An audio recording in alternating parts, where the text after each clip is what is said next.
नमस्कार मंडळी, आज मी तुम्हाला भोपळ्याच्या दशम्या बनवून दाखवणार आहे। तर मी काय काय साहित्य घेतलंय ते तुम्हाला सांगते। भोपळा घेतलेला आहे, कोथिंबीर घेतलेला आहे, कांदा कापून घेतलेला आहे, हळद, धने, जिरं, ओवा, शोप अर्धा चमचा घेतलेला आहे। इथे ज्वारीचं पीठ घेतलेलं आहे, इथे लसण घेतलेला आहे, इथे हिरवी मिरची घेतलेली आहे आणि इथे गव्हाचं पीठ घेतलेलं आहे। चला बनवूया भोपळ्याच्या दशम्या। चला आपण भोपळा किसूया।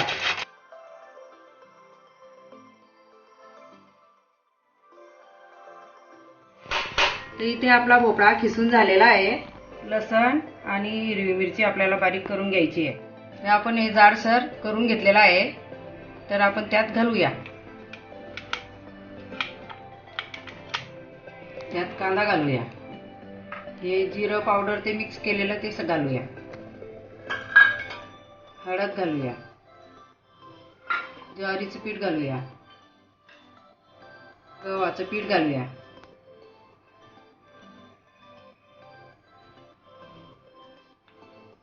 चवीनुसार मीठ घालूया। तर कोथिंबीर घालूया, कोथिंबीराने टेस्ट चांगली येते।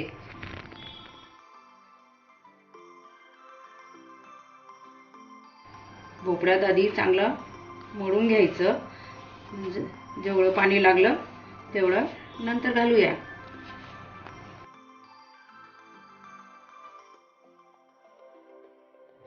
भोपळ्याच्या दशम्या पौष्टिक असतात, ते चवदार आणि रुचकर लागतात।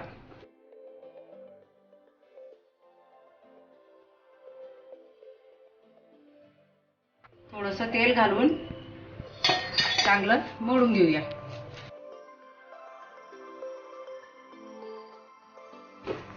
आपलं इथे पीठ मळून झालेलं आहे। हे मुहूर्त आहे तोपर्यंत आपण हिरवी चटणी बनवून घेऊया।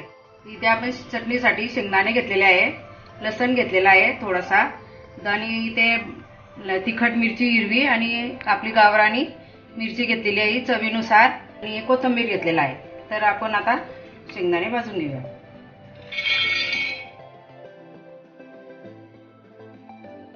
मिरच्या भाजून घेऊया, तुकडे करून टाकले तर ते चांगल्या भाजल्या जातात आणि फुटत पण नाही त्या। तेल टाकून भाजून घेऊया।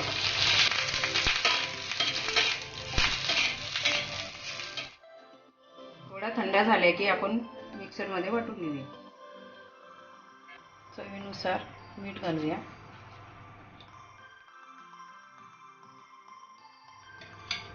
आपण 3 चमचे तेल टाकूया,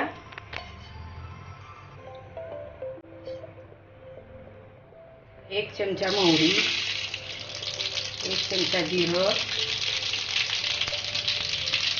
थोडा कढीपत्ता,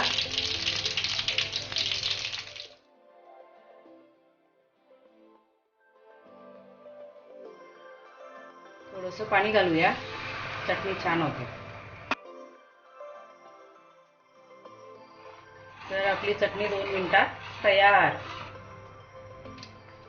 तर आपण आता दशम्या बनवूया।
आता आपल्या या दशम्या तयार आहेत.